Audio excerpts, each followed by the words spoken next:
토마토에 들어가 있는 라이코펜도 그런 역할을 하는 강력한 항산화 성분이기도 하고요. 이게 약간 철로 치면 녹쓰는 거예요. 그래서 산화가 된다라는 그 과정을 막아주는 게 이제 항산화 하는 것인데, 항산화가 만약에 굉장히 활발하게 일어나, 내가 산화되는 속도보다 항산화 속도가 빨라, 회춘하겠죠. 근데 이제 산화되는 속도는 보통 우리가 노화가 진행되면서 쭉 평생 빨라지면서 진행이 되는 거고, 항산화 되는 속도는 내가 무언가 항산화 영양소를 먹거나 동작을 하거나 이런 게 아닌 이상에는 산화는 자연스럽게 진행되는 노화 과정인 거고요. 항산화는 자연스럽게 진행되는 과정은 아니거든요. 제가 좋아하는 모든 음식에는 다 토마토가 들어있는 것 같아요. 토마토가 이렇게 인기가 많은데 이게 건강식품이기도 하잖아요. 토마토는 중량 대비 칼로리가 낮아요. 그래서 배는 금방 부르고 열량은 많이 섭취하지 않을 수 있는 재료이기 때문에 일단 다이어트 하신다? 그러면은 토마토 강력 추천입니다. 물론 위가 아주 불편한 분들에게는 아니고요. 근데 뭐 토마토를 다이어트 할 때 곁들여 드신다? 아주 좋고요.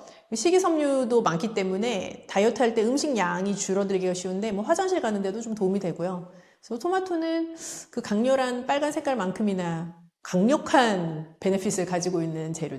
혹시 어떤 이점을 가지고 있는지 좀 하나씩 말씀해 주실 수 있을까요? 뭐 라이코펜, 리코펜이라고 부르는 토마토가 가지고 있는 그 성분, 특유의 성분이 있는데요.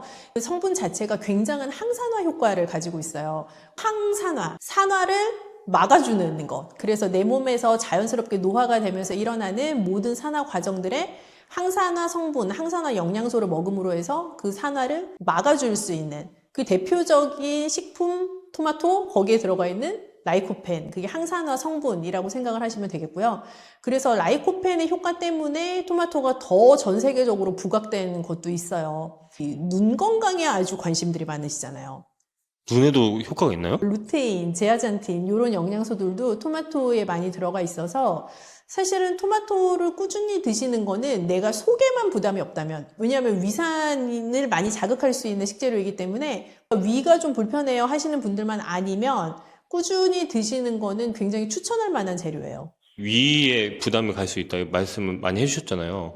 그 부담이 갈 수 있는 그 성분이 들어있는 건가요? 성분이 있다기보단 우리가 토마토 먹으면 약간 새콤달콤하니 그렇잖아요. 내가 빈속에 레몬을 짜서 먹었다. 그럼 생각만 해도 뭐 약간 새콤새콤하잖아요. 그러면서 뭔가 입에 침이 쫙 고이고 이게 들어가면 위산이 쫙 분비될 것 같은 느낌이 들잖아요. 그래서 토마토도 어찌 보면 내 위산 분비를 자극을 할 수 있는 재료이기 때문에 위가 아주 예민하시거나 혹은 토마토가 많이 든 거를 먹고 나서 왜 이렇게 속이 불편하지? 생각을 하셨던 분들이라면 꾸준한 섭취를 조금 조심하시면서 관찰하셔야 될 필요가 있지만, 그렇지 않은 분들은 토마토를 꾸준히 섭취하시면 너무 좋죠. 그럼 이 얘기만 들어봤을 때는 공복에 먹기에는 조금 부담이 될 수도 있겠네요. 특히 위가 예민하신 분들은, 내가 위장 질환이 약간 있어 하시는 분들은 공복 토마토 조금 힘들 수 있죠. 공복에 막 토마토 7알 먹고 조심을 하셔야겠네요. 근데 본인이 그게 받아들여지면 괜찮아요. 여러 번 말씀드렸지만 옆집 아저씨 효과가 나에게 있다 없다? 항상 있는 건 아니다 말씀드렸잖아요. 그래서 남들에게 괜찮다고 나에게 다 괜찮은 건 아니니까 스스로 잘 관찰하는 습관은 중요하죠. 눈을 저한테 말씀해 주셨지만 이것도 처음 보는 분들이 있을 것 같아요. 항산화가 몸을 보호하는 이유? 그리고 노인분들한테 어떤 도움이 될 수 있는지를 조금 더 깊게 얘기해 주시면 좀 좋을 것 같아요. 뭐 산화가 된다라는 이제 단어를 들으면 아시겠지만, 이게 무언가가 원래 모양, 원래 기능으로 있던 게 계속 시간이 지나 산소와 접촉하면서 이게 약간 철로 치면 녹쓰는 거예요. 그래서 산화가 된다라는 그 과정을 막아주는 게 이제 항산화 하는 것인데, 항산화가 만약에 굉장히 활발하게 일어나, 내가 산화되는 속도보다 항산화 속도가 빨라, 회춘하겠죠. 근데 이제 산화되는 속도는 보통 우리가 노화가 진행되면서 쭉 평생 빨라지면서 진행이 되는 거고, 항산화 되는 속도는 내가 무언가 항산화 영양소를 먹거나 동작을 하거나 이런 게 아닌 이상에는 산화는 자연스럽게 진행되는 노화 과정인 거고요. 항산화는 자연스럽게 진행되는 과정은 아니거든요. 그래서 항산화 시켜줄 수 있는 영양소가 뭐냐, 그 물질이 뭐냐 하는 것에 전 세계인의 관심이 모여져 있는 게 바로 젊음을 되찾아준다라는 느낌 때문인 것 같아요. 저속노화, 역노화 약간 이런. 그런 개념인 거예요. 뭔가 산화되어 나가는 나의 이 자연스러운 노화 과정을 좀 이렇게 끌어당기면서 덜 산화되게끔 해주는 역할을 하게 되죠. 그래서 토마토에 들어가 있는 라이코펜도 그런 역할을 하는 강력한 항산화 성분이기도 하고요.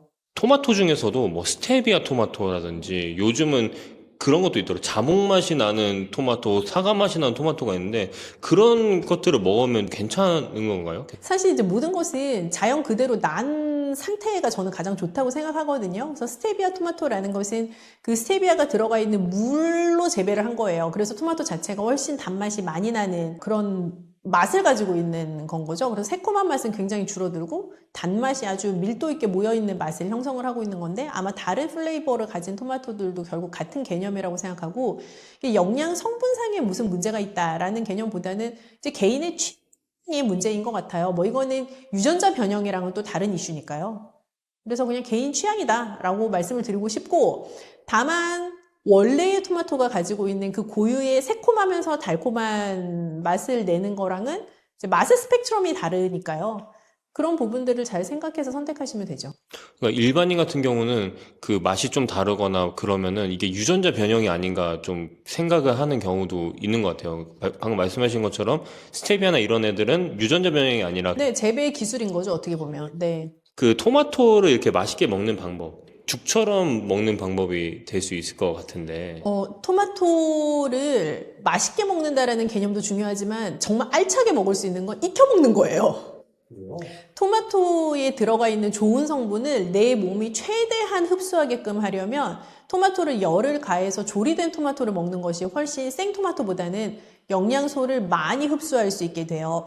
그래서 익혀서 먹되 조금의 기름을 가하면 더 많은 영양소를 흡수를 할 수가 있어요. 그래서 토마토에 들어가 있는 성분들은 지용성, 그러니까 기름에 녹는 성분의 영양소가 많기 때문에 기름을 살짝 넣어서 익힌다라는 개념으로 생각해 보면 우리가 이탈리안 요리에서 쓰이는 뭐 토마토 소스 같은 것들도 올리브유랑 토마토를 적절하게 배합해서 끓여서 익혀낸 소스에 해당하기 때문에 뭐 사실은 가장 이상적인 형태겠죠.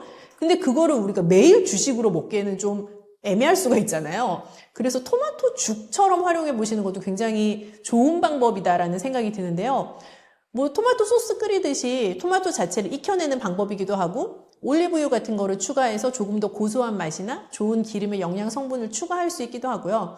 또 갈아낸 쌀과 같이 끓일 수도 있기 때문에 우리가 좀 쌀을 먹고 나면 아무래도 무언가 좀 먹었다는 느낌이 들잖아요. 한국 사람들은요. 그래서 좋은 또 밸런스를 가지고 있는 아주 신선한 메뉴죠. 토마토 죽. 방금 말씀해 주신 것처럼 뭐 토마토와 올리브유를 같이 합치고 쌀을 갈아가지고 죽으로 먹는다라고 말씀하셨는데 뭐 그렇게 하는 방법으로 드시는 분들은 많은 것 같은데 어떤 비율로 어떤 배합으로 이렇게 하는지를 궁금해할 수도 있을 것 같아요. 맞아요. 이게 익혀서 드시라고 하니까 이런 분이 계셨어요, 예전에. 아, 익혀서 먹어? 막 곰탕 끓이듯이 확 고아내는 거지, 토마토를. 근데 그런 맛이 하나도 없어요, 토마토는. 토마토를 익힌다 하면 토마토의 열을 살짝 가해서 얘가 따뜻한 정도가 되게 만든다라는 의미인 거지. 이거를 뭐 고아내라 이런 의미라기보다는요.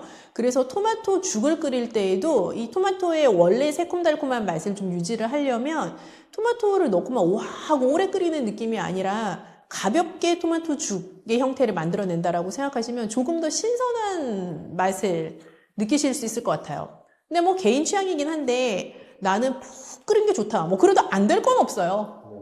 그렇지만 조금 더 신선한 느낌의 토마토 죽이 좀 별미가 아닐까 하는 생각이 들어요. 새콤달콤한 맛도 좀 살아나고 약간 토마토 리조또 같은 느낌인데 거기에서 치즈 빠진 느낌? 네, 새콤달콤 따뜻한 그런 느낌이 될 수 있겠네요.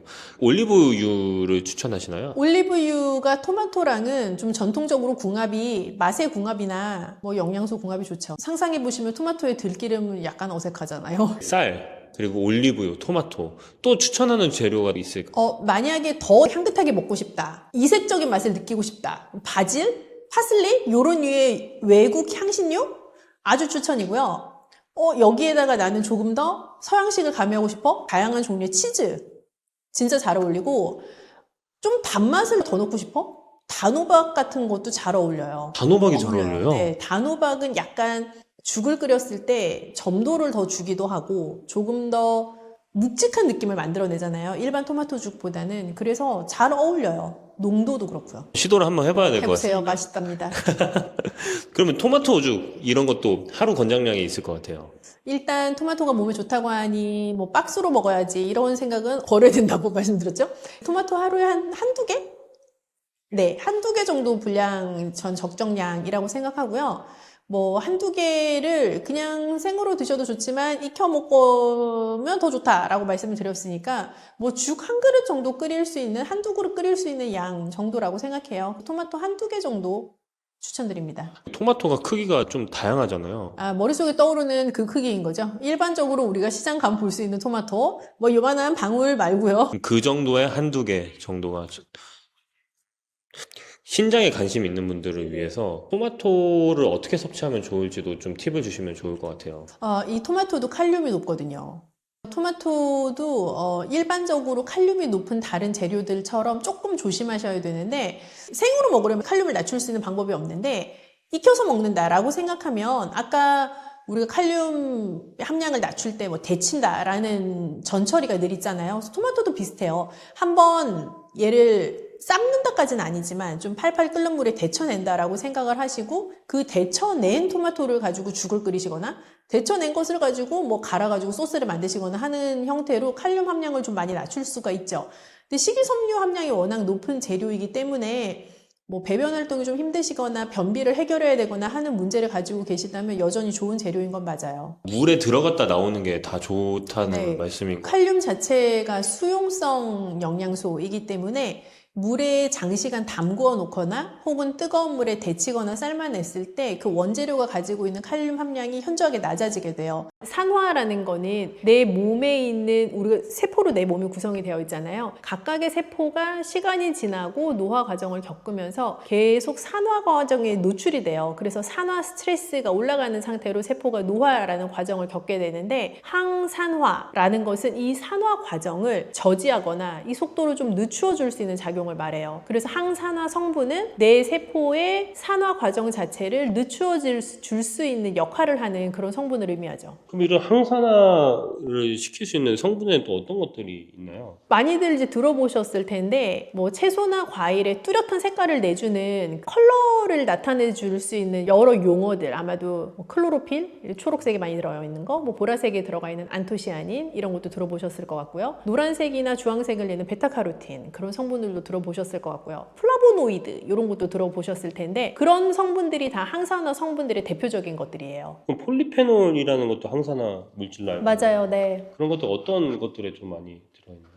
대표적으로는 아마 주변에서 많이 접하실 수 있는 것 중에는 다크 초콜릿도 있고요. 카카오도 그런 성분을 가지고 있고요. 그리고 우리나라 전통 재료 중에서는 쑥도 추천할 만하고요. 그 쑥에 있는 그 항산화 성분은 몸에 어떤 도움을 많이 주나요? 뭐 사실 쑥 하면은 딱 뭔가 굉장히 짙고 아주 깊은 초록색이잖아요. 그래서 그 쑥은 클로로필이라고 부르는 항산화 성분도 많이 있고 플라보노이드라고 하는 항산화 성분도 많이 가지고 있어요. 뭐 아마 들어보셨겠지만 쑥이 여자한테 좋다 그런 얘기들도 예전에 어른들이 많이 하셨는데 그 여자한테 좋아요 라고 하는 것 자체가 몸을 따뜻하게 해주는 성질이 있어서 그렇다라고들 말씀들을 하셨었거든요. 그 몸을 따뜻하게 해주는 게 나를 덥게 한다 그런 얘기라기보다는 내가 가지고 있는 노화 과정에서 올 수 있는 여러 염증들을 완화해 줄 수 있고 갱년기에도 쑥이 좋다라고 하잖아요. 뭔가 나이가 들어가면서 여성분들이 겪을 수 있는 여러 작용들에 뭐 쑥이 좀 도움이 될 수 있다라는 의미로 예전 한방에서 말씀을 하셨던 것 같아요. 그렇게 생각하면 쑥에 들어가 있는 항산화 성분들의 효과는 나의 항산화 효과의 일반적인 것들처럼 특히 여성들에게 있어서 나의 어떤 세포의 노화 과정을 조금 더 늦추어 줄 수 있는 그런 효과라고도 볼 수 있겠죠. 초콜릿 속에 카카오 같은 경우도 스트레스 완화라든지 항산화가 있다고 했는데 이거에 대한 과학적 근거도 있나요?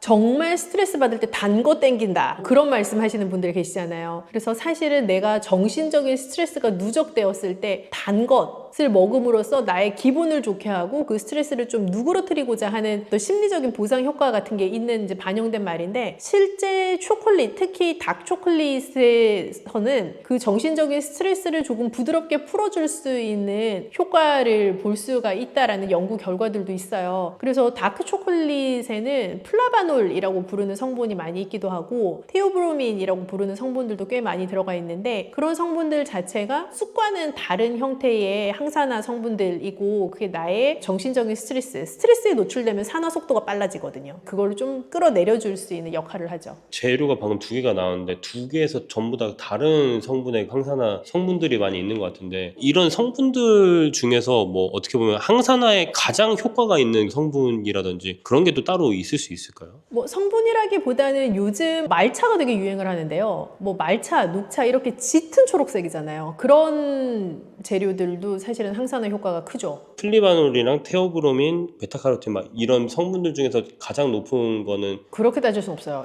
그런 연구 논문이 있는데 다 의견이 달라요.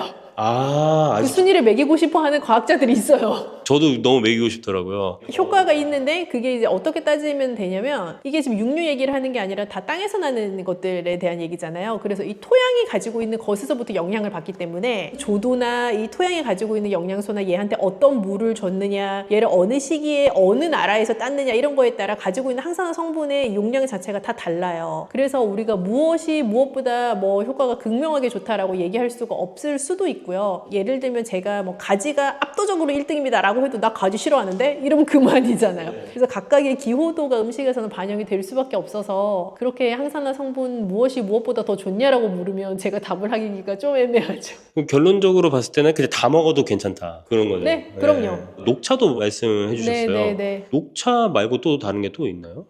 녹차도 강력하고요. 사람의 그 위장 상태에 따라 다를 수 있지만 커피도 굉장히 좋은 항산화 성분을 가지고 있어요. 커피가요? 네네네. 그래서 우리나라 카페가 너무 발달해 있어서 커피라고 하면 순수한 아메리카노랑 에스프레소 떠올리는 분도 계시겠지만 카페 모카 이런 거 떠올리시는 분 계실 텐데 그런 달달이 커피들은 사실 해당 사항이 별로 없고요. 정말 순수하게 그 커피 원두만 가지고 만들어낸 커피들은 항산화 효과가 있죠. 근데 제가 알기로는 녹차도 그렇고 커피도 그렇고 카페인 성분이 있잖아요. 그것 때문에 신장에 안 좋다는 말이 있는데 그게 정말인가요? 카페인 자체가 신장에 안 좋다라고 생각을 하시기보다는 신장에 과량 섭취했을 때 무리를 줄 수밖에 없는 것이라고 생각을 하시는 게 더 맞을 것 같아요. 그래서 여전히 아주 원론적으로 양에 대한 개념으로 돌아가게 되면 커피나 녹차도 하루에 한두 잔 정도 내가 섭취할 수 있는 선이다라고 생각하시면 이슈가 없을 거라고 생각합니다. 하루에 한두 잔 정도 마시는 게 좋다는 말씀이신 거죠? 다만 달달이 빼고요. 네,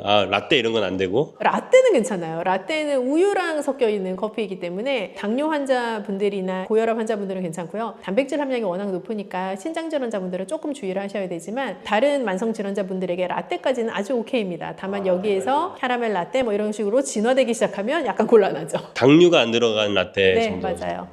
항산화제란 영양제가 있잖아요. 폴리페놀이랑 안토시아닌 같은 아예 걔네만 먹는 거랑 음식을 통해서 항산화제를 섭취하는 거랑 차이가 좀 있을까요? 어떤 성분 하나의 단일 성분을 이렇게 추출해낸 혹은 정제해내었거나 합성을 해낸 그런 영양제 제품 같은 경우는 아주 고용량으로 특정한 성분을 먹을 수 있다는 장점이 있기는 하지만 우리가 자연에서 오는 식재료를 통한 복합적인 효과를 누릴 수는 없죠. 예를 들어서 내가 가지를 먹어서 안토시아닌을 섭취했다라고 한다면 내가 안토시아닌만 추출해서 먹은 것이 아니라 가지에 들어가 있는 여러 비타민, 무기질들을 같이 먹을 수 있는 거고 또 그 가지를 먹으면서 옆에 곁들여 먹었던 또 다른 짝꿍 음식들이 있겠죠? 그리고 그 음식을 함께 누군가와 즐겁게 먹었다면 그렇게 무드에서부터 오는 나에게 새로운 즐거움의 포인트가 또 있잖아요. 영양제로 섭취하는 거는 그런 먹는 행위에서부터 오는 복합적인 즐거움들을 가지고 올 수는 없다라고 생각을 하고요. 섭취했을 때 실제 대사되는 어떤 속도나 효능감 같은 것이 반드시 자연적인 식품에서 온 것과 동일하지 않을 수 있기 때문에 저의 무조건 1번은 음식을 통해서 섭취하는 게 1번입니다. 신장질환자나 이런 분들이 항산화 식품 먹는 걸 오늘 많이 배웠는데 그런 분들한테 좀 추천할 만한 말이 있다면 항산화 성분이라는 거는요 어떤 질환이든 뭐 건강인이든 상관없이 누구에게나 필요하고 누구에게나 추천할 만해요. 그래서 과일이나 채소를 고르신다면 색이 뚜렷한 거 다양한 색깔로 섭취할 수 있는 기회를 나 스스로에게 주시면 좋을 것 같고요. 다만 신장 질환자분들께서 주의하셔야 되는 포인트는 항산화 성분이 높은 재료일수록 우리가 배웠다시피 칼륨 함량도 높을 수 있고 그래서 그 성분들의 좋은 것만 딱 떼놓고 먹을 수가 없으니까 드시는 양에 있어서 잘 조절해 나가시면 즐거운 식생활 하실 수 있을 것 같습니다.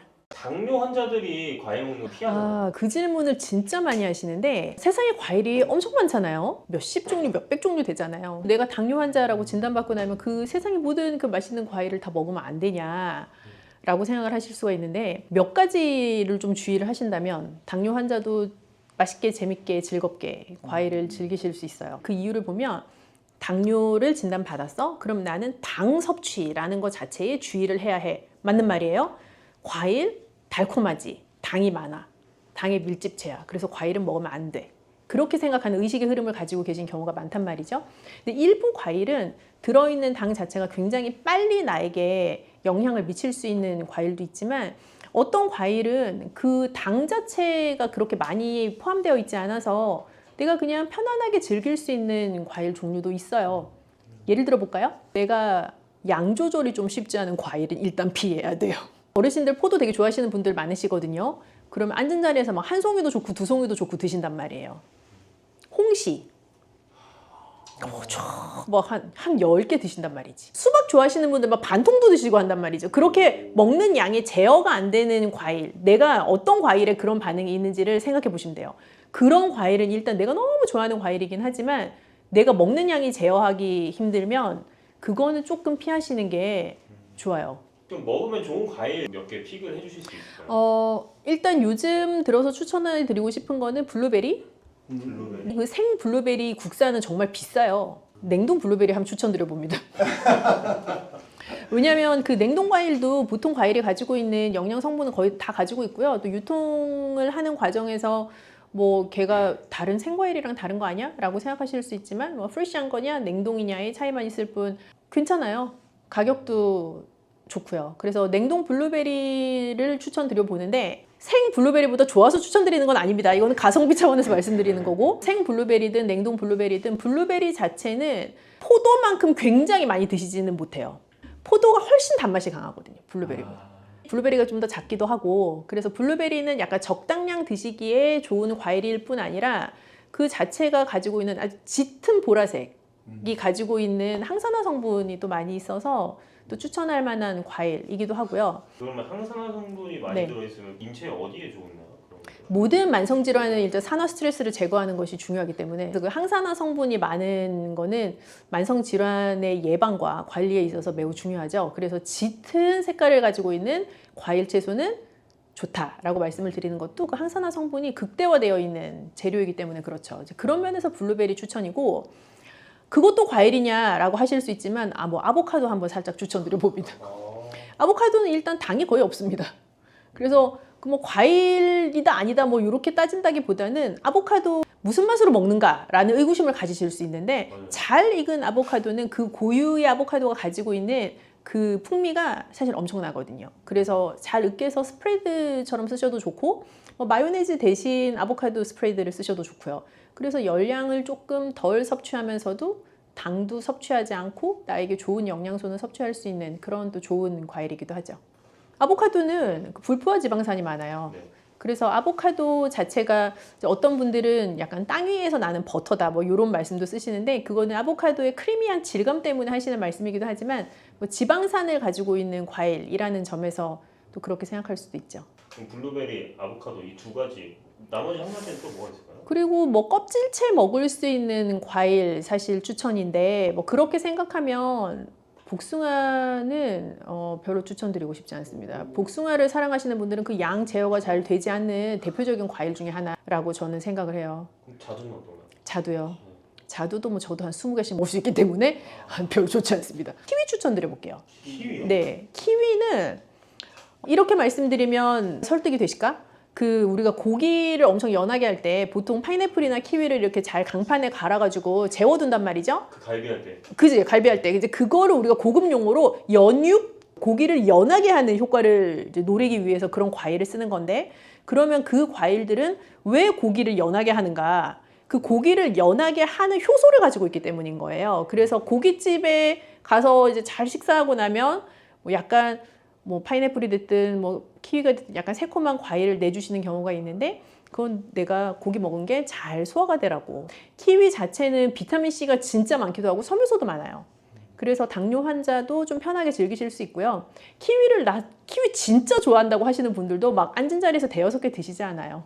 그래서 그렇게 그냥 양 조절이 좀 쉽게 되는 과일이면 좋을 것 같아요. 네, 골드 키위가 그 그린 키위보다는 조금 더 달고 실제로 당 함량도 더 높기는 하고요. 좀 양을 제어하기도 조금 힘들 것 같기도 하죠. 웬만하면 그린 키위로. 저는 그렇게 추천드리고 싶어요. 약간 이 확실한 맛이 있는 것이 좋은데요. 요즘 과일들은 고유의 맛이 좀 사라지고 다 같이 그냥 평준화된 단맛이 나는 경우가 많은 것 같아요. 스테비아 토마토 이런 네, 거. 그런 거는 뭐 인공적으로 그렇게 만들었으니까 더 그런데 예전만큼 배도 시원한 맛이 없어지고 뭐 사과도 옛날만큼 막 이렇게 상큼한 맛이 없어지고 귤도 달기만 하고 새콤한 맛은 없어지고 뭐 그런 경우들이 많거든요. 그래서 어떻게 보면 골드 키위는 그린 키위보다는 그런 의미에서는 현대인의 입맛에 더 맞는 키위라는 생각이 들어요. 근데 과일 자체가 본연에 가지고 있는 맛이 확실한 게 저는 더 좋다라고 생각을 하기 때문에 또 그런 의미에서도 저는 좀 그린 키위 파이기도 하네요. 참외요. 참외 씨를 같이 먹냐, 과육만 먹냐에 따라서 약간 차이가 있을 수가 있어요. 참외를 이제 정말 좋아하시는 분들은 참외 씨를 먹어야 진정한 참외 러버다라는 말씀을 하시는데 그 이유는 실제로 참외 씨가 입안에서 걸리는 것 빼고는 단맛도 더 많이 나고 좀 즐겁단 말이죠. 그 재료 자체가. 근데 참외를 왜 먹냐라고 하시는 분들은 특히 그 씨는 왜 먹냐라고 말씀을 하신단 말이에요. 그래서 그 씨를 이렇게 다 발라내고 먹는데 그러면 그게 무나 참외나 똑같다라고 주장하시는 분도 계시고 맞아요. 다양한 의견을 이제 주시죠. 그래서 참외 자체는 뭐 혈당을 올리는 과일이다 아니다 이제 그런 거를 떠나서 참외를 진짜 좋아하셔도 다시 말씀드리지만 한 번에 2개, 3개 드시진 않거든요. 그래서 그런 면에 있어서는 양 조절이 쉬운 과일이죠. 그리고 과육이 좀 단단한 과일이잖아요. 이제 맞아요. 씨 부분을 빼면요. 그래서 과육이 단단하면서 더 아울러서 껍질까지 먹을 수 있는 과일이면 사실 더 좋아요. 예를 들면은 차라리 사과처럼. 사과는 껍질을 깨끗이 세척하면 우리가 껍질을 먹는 것도 익숙한 과일이잖아요. 근데 참외를 진짜 좋아해도 참외 껍질까지 먹는 경우는 잘 없단 말이죠. 맞아요. 그래서 단단한 과육을 가지고 있고 껍질채 먹을 수 있으면 사실 제일 좋죠.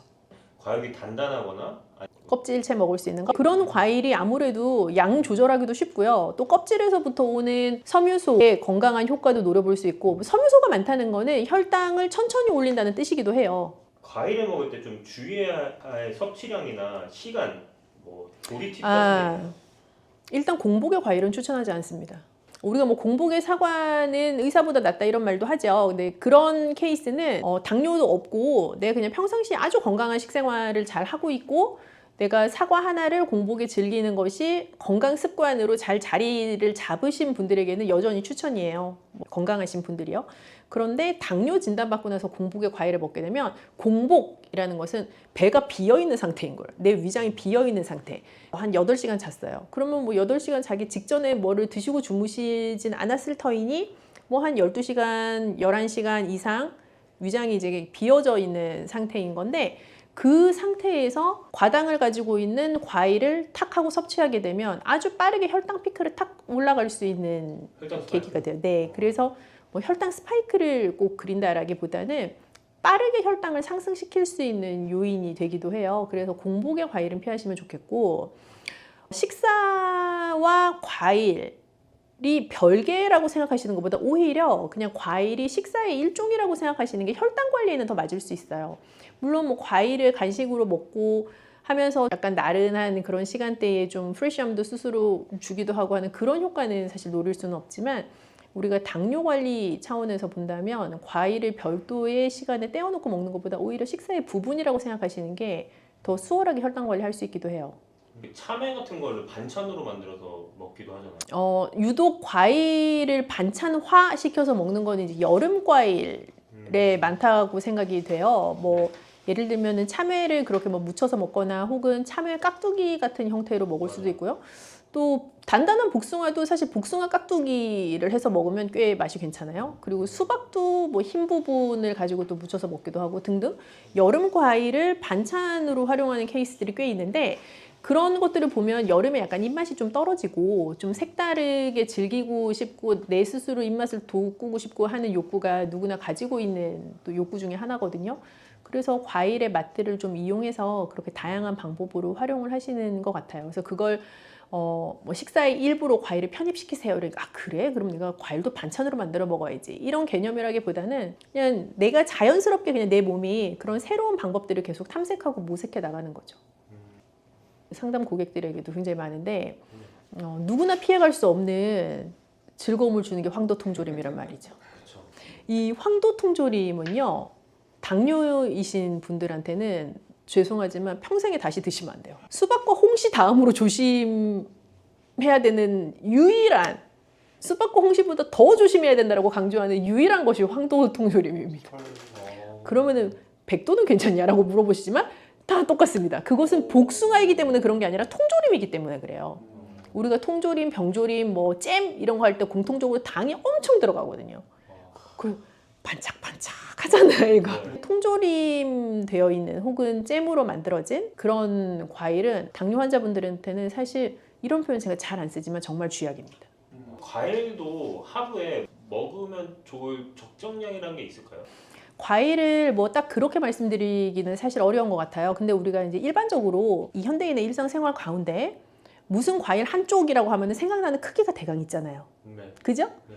수박 한쪽이라고 했는데 막 이만한 거를 생각하시지 않으시잖아요. 네. 그래서 그 한쪽 이제 기준으로 보면 2쪽 정도 적당해요. 사실 더 드셔도 당장 무슨 일이 일어나는 건 아니에요. 근데 사람이란 이게 입이 한번 터지기 시작하면 끝이 없기 때문에 맞아요. 그래서 제가 계속 지금 이 과일 편에서 강조드리는 게 나 스스로 양을 제어하기 힘든 과일은 좀 피하시라라고 말씀드리는 게 그 감당이 안 되거든요. 그래서 어떤 것이든 한 번에 드실 때는 2쪽 정도가 적당하다. 뭐 하루에 한 2번 정도까지는 괜찮겠다라는 일반화된 것으로 생각해 보자면 그 정도로 표준화해 볼 수 있을 것 같아요. 우리가 입으로 먹는 모든 재료는 어찌 되었든지 간에 혈당이라는 것에 영향을 미치게 돼요. 그 이유는 혈유 안에 들어있는 포도당의 농도 정도란 말이죠. 그러면 내 이 혈관 안에 피가 돌아다니는 거기에 포도당이라는 게 늘 일정한 농도를 가지고 유지가 돼야 돼요. 그거를 우리가 고급 용어로 항상성이라고 불러요. 내 몸에 늘 일정하게 유지되어야만 하는 성질. 예를 들어 체온. 우리 뭐 애 열나요? 51도? 아니잖아요. 굉장히 작은 범위 내에서 열이 나고 저체온증이 오고가 결정이 되거든요. 그래서 사람의 체온도 항상성의 그 범위 내에서 늘 유지가 돼야 돼요. 근데 혈당도 그래요. 혈당도 항상성의 어떤 기준에서 유지가 돼야 되는데 내가 몇 날 며칠을 굶어도 내 몸은 최대한 노력을 해요. 내 혈당의 그 특정한 기준선을 유지할 수 있게 노력을 한단 말이죠. 그래서 내가 자다 깨서 먹지 않아도 내가 아침에 일어나면 저혈당으로 기절하지 않고 건강하게 일어날 수 있는 이유는 밤에 무얼 먹지 않아도 계속 그 혈당의 항상성을 유지하려고 노력하기 때문인 건데 그걸 조금 비틀어서 생각을 해보면 어떤 것을 먹으면 그 항상성의 위배가 될 수 있는, 즉 일반적인 혈당의 그 수치를 피크로 올라가게 벗어나게 만들 수 있는 영향이라는 거를 끼칠 수 있단 말이죠. 그럼 어떤 재료는 그걸 아주 급격하게 높게 영향을 미치는 재료가 있고 어떤 재료는 그걸 완만하고 별로 높지 않은 피크를 유도하는 재료가 있을 뿐인 거예요. 그리고 뭐 최근에 연구에 따르면 어떤 똑같은 재료여도 각 개인에 따라서 그 혈당에 영향을 미치는 정도나 범위가 다를 수가 있어요. 그러면 이제 그런 차원의 생각을 해보면 모든 재료에 우리가 특정한 수치를 붙일 수가 있는데 그게 요즘 다이어트 할 때 유행하는 그 GI 지수라는 거예요. 각 재료가 혈당에 어떤 정도의 영향을 미치는가를 이제 수치화해 놓은 것인데 수박은 과일 중에서도 GI 지수가 좀 높은 편에 해당을 해요. 그래서 뭐 그게 수분이 많은데 왜 혈당을 올리냐, 물 마시는 거랑 같지 않냐, 그냥 개념적으로는 그렇게 생각하실 수 있는데 실제로는 혈당을 많이 높일 수 있는 재료에 해당하는 거죠. 수박 주스는 이제 더 빠르게 혈당을 높이죠. 뭐든지 입자를 잘게 할수록 흡수가 빠르게 되거든요. 흡수가 빠르다는 거는 내가 대사가 됐을 때 최종 산물화되는 속도가 빠른 거예요. 그래서 무언가 씹어 먹는, 만약에 뭐 수박이에요, 똑같은. 그럼 내가 씹어서 먹는 그 과육으로 된 수박이랑 얘를 싹 다 갈아가지고 뭐 씨도 없애고 뭐도 없애고 싹 발라놓은 수박 주스는 일단 내가 먹는 속도가 달라요. 벌컥벌컥 먹는 거랑 씹어 먹는 거랑 다르잖아요. 그래서 그런 차원에서 먹는 속도도 다르고 실제 입자가 더 작게 되어 있기 때문에 내 몸에서 흡수되는 속도도 빠르죠. 나의 혈당에 미치는 영향도 훨씬 크고요. 그래서 밥을 먹었을 때와 죽을 먹었을 때도 혈당에 미치는 영향이 달라요. 그래서 이제 적당한 양을 바람직한 속도로 그것이 중요한 거죠. 무엇을 못 먹는 거는 없습니다. 이제 제가 말씀드린 것처럼 황도 통조림만 빼면은 다 일단 드실 수는 있고요. 그 통조림이라는 것은 식품공학에 있어서 아주 중요한 패키징 기술입니다. 그래서 그 통조림이라는 것이 실제로 양산화되기 전에는 그것을 그냥 설탕에다 과일을 재우는 당 절임의 형태였거든요. 그래서 과일을 오랫동안 보존할 수 있는 다양한 방법 중에 뭐 말리기 이런 것도 오래 보존할 수 있는 거죠. 근데 말리기 뭐 이런 거 대신 설탕에다가 집어넣어가지고 맛없는 과일도 좀 더 맛있게 오래 보존할 수 있는 이제 그런 방법이었죠. 그게 지금은 이 현대 문명에서 통조림이라는 제품화가 되었을 뿐인 거죠. 말린 과일도 굉장히 당이 농축되어 있어요. 이제 말린다라는 개념 자체는 그 원재료가 가지고 있는 수분을 날리는 거거든요. 그래서 중량이나 모양새는 이렇게 쭈그러들지만 그 안에 있는 영양 성분이 어떻게 보면 다 날아가는 거는 아니에요. 특히 당 성분 같은 경우는 굉장히 농축돼 있어서 예를 들어서 포도도 달콤하죠. 건포도는 어때요? 더 달죠? 감도 달콤하지만 꽃감은 어때요? 그렇죠. 그런 농축적인 것들이 들어가 있기 때문에 말린 과일도 당뇨 환자에겐 좋지 않아요. 그럼 망고 말린 거 이런 것도 다 먹으면 예, 망고 말린 것은 그 동남아에서 사오시면 이게 설탕 코팅도 되어 있기 때문에 안 됩니다. 그것은. 이제 과일 선택하실 때 아까 한번 말씀드렸던 걸 다시 이제 종합을 해보면 껍질째 먹을 수 있는 게 더 좋다. 단단한 과육을 가지고 있는 게 좋다. 그거보다 더 중요한 거는 내가 양을 제어할 수 있는 과일을 선택한다.